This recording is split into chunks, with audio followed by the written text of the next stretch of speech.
Breaking news చూస్తున్నాం. Telangana DGP Shivadhar రెడ్డికి హైకోర్టులో ఊరట లభించింది.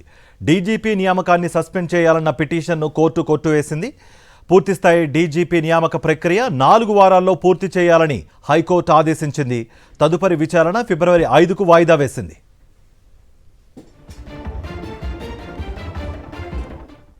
ఈ అంశానికి సంబంధించి మరింత సమాచారం మా ప్రతినిధి సుష్మిత అందిస్తారు. సుష్మిత,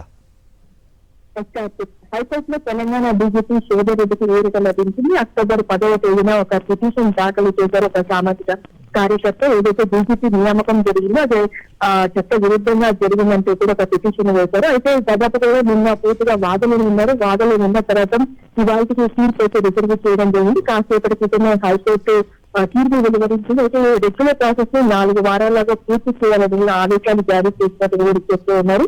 డీజీపీ నియామకం కోసం యూపీఎస్సీ ప్రక్రియను 4 వారాల్లో పూర్తి చేయాలని ఆదేశించినట్లుగా తెలిసింది. యూపీఎస్సీకి పంపిన తర్వాత కౌంటర్ వేయాలని ప్రభుత్వానికి ఆదేశాలను జారీ చేశారు.